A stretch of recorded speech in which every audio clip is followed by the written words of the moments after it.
Guy and I just had a friendly competition with our full custom 223 trainer. Who beat who? Watch the video to find out. Gavin Gu here from ultimatereloader.com. We're back with Guy Miner. Thank you, Guy, for coming and being a part of this fun project. Oh yeah, it's always a pleasure to shoot this rifle. This one's got a little bit of backstory. So a couple of years ago on a Friday afternoon, it's Friday afternoon right now, it's funny we're talking about this.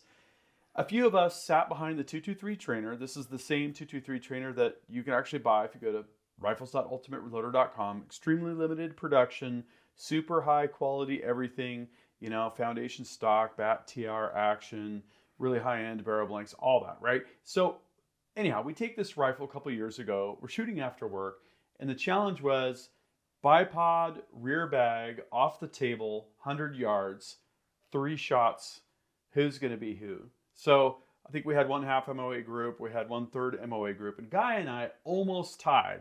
I think it was like 165 to 178 or something like that. Something like that. Like within 0.010 of an inch, but Guy was the clear winner. And since then, I don't know about you, but this is kind of my go-to rifle when I just want a really awesome shooting experience. You only let me shoot it when we're going to have a competition, though. So, yeah, it's one heck of a rifle. We've had fun coming up with some great loads for it. And along the way, we started trying some really neat Berger ammo. Yes. And in fact, what I found was Berger 77 OTM ammo was the ticket. When I build custom rifles, I do like to find a factory load that's going to shoot really well. So I can certify the rifle and then provide the customer with something that's repeatable for them. And if they want to just keep shooting this ammo, they can. And if you were going to buy a 223 trainer, you know, the Berger ammunition is really hard to beat. Oh, it's awesome. Yeah. In fact, the other day I was shooting one of these 223 trainers I had just built, and the first 3 shots went into .166. Like literally 1, 2, and 3 coming out of the barrel. No break-in yet, nothing. And so that's why I'm a believer in this stuff. Okay, so more backstory. Guy just did a story on 62 grain FMJ bullets, comparing hand loads with green tip, Winchester military ammo. Stuff, yep. Yeah, factory ammo. Kind of crazy results. About 3 inches with the green tip. Yet from this rifle. This rifle. That just about broke my heart. Right. And then it was about 1.5 inches with your hand loads, which Right. is a significant improvement. We know what this rifle is capable of, right? We do. And we had just gotten a bunch of the 73 grain BT target ammo. Again, factory ammo with Berger bullets, Lapua brass, etc. And we thought, hey, what if we compared the 73 BT with the 77 OTM? So we decided to do a little bit of a competition. And here's what we did. I shot the 73 and then the 77. Guy shot the 73 and then the 77. Let's see how that played out, starting with the 73 BT with me shooting. That's a little lighter than the other trigger setting. That's awesome. Yeah, I learned to not even put my finger on there until I wanted it to go bang.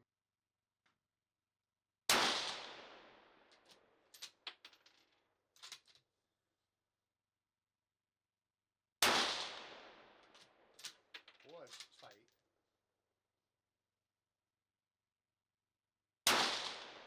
Yeah, I didn't even have to think about that. Okay, that one was quite a bit different. Wow, look at that. Okay, so compared to what you had just shot with the 62 hand loads and the 62 green tip, this was a drastic improvement. But I was curious about how my old standby, the 77 OTM, was going to shoot. So let's watch that now.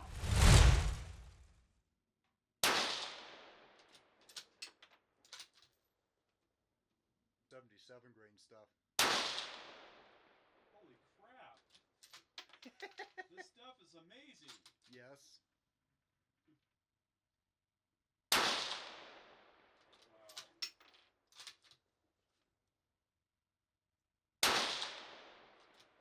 Unbelievable.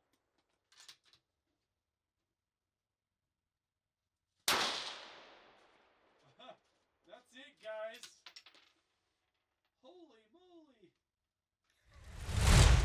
okay, at this point, I'm thinking, I can't even see through the scope much happening on the target. I could tell I had hit dead center, but the results were like pretty crazy. It was a good thing we had the Hawk set up, the long shot Hawk camera, because that allowed Yes. us to really kind of see and track along while the other guy was shooting and whatnot. So I was totally happy with what I was seeing, but again, it's from 100 yards away and it's through a target camera. Next, it was your turn with the 73 BT. Let's see how that went.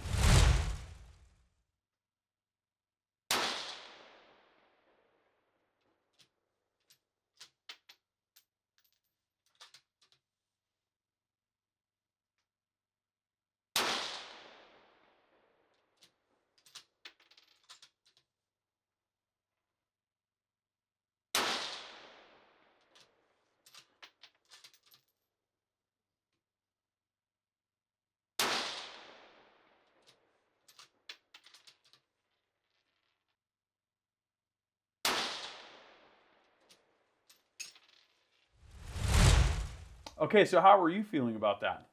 I was hoping so much that I wouldn't put one outside the circle. And I was making a crescent shape with my impacts, and they're right along the edge of the circle. It's like, no, don't get one out. But that's good stuff. I mean, very confident in that ammunition. Nice, tight, easy to shoot, easy to keep right in there. And looking again through either the scope or on the long shot camera, it's like, well, who won the 73 head to head? Not totally sure. The last thing to do was for you to shoot the 77 OTM. Let's watch that next.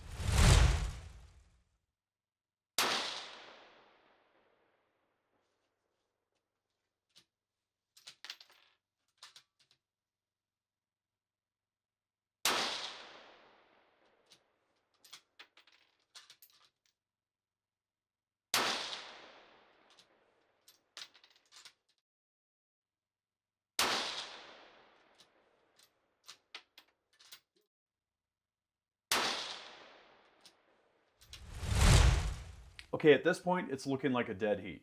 It really did. You know? From the scope, looking down there 100 yards, I saw one little one-hole group, and then in my target, there's another little one-hole group. It's like, nice. I remember doing this before we went out to get the target, retrieved the target.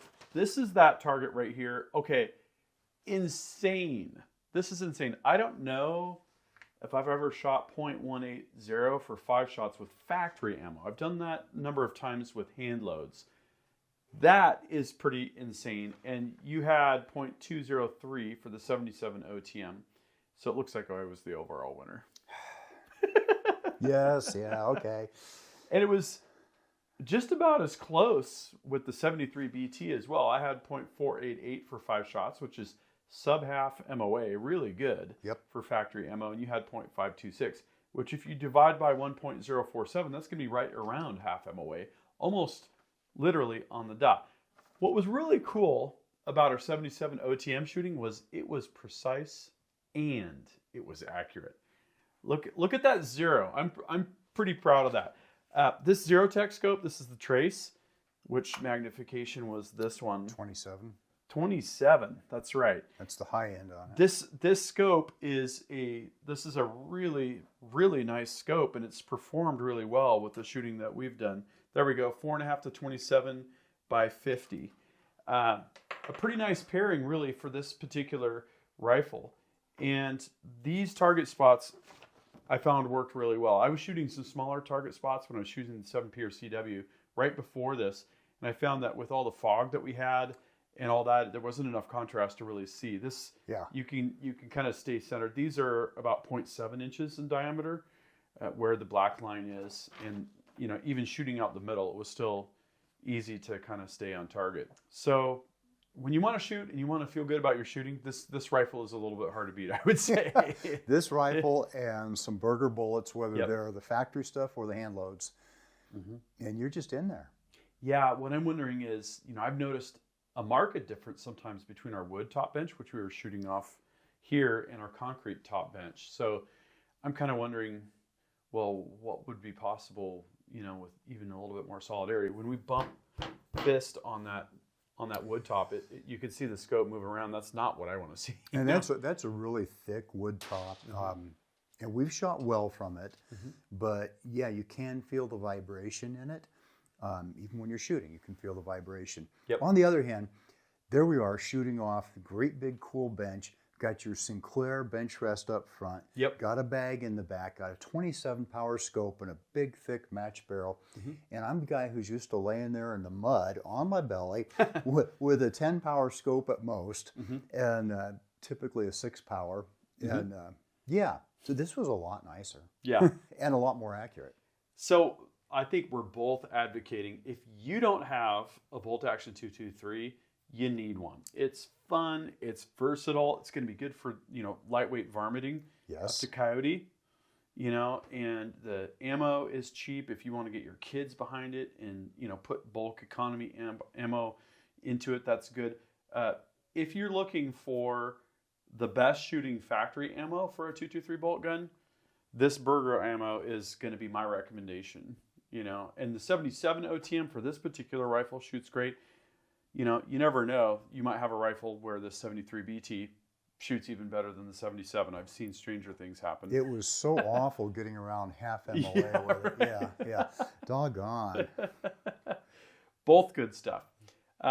So thank you, Guy, for teeing up this story. It was really cool to see how this compared to the 62. And worlds of difference. Always a pleasure to shoot with you. Okay, so maybe we should put this to the audience.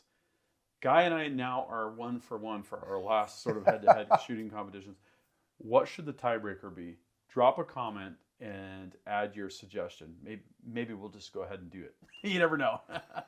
Thanks again, Guy. Thank you, Gavin. Okay, that concludes this video, and that means it's time to wrap it up.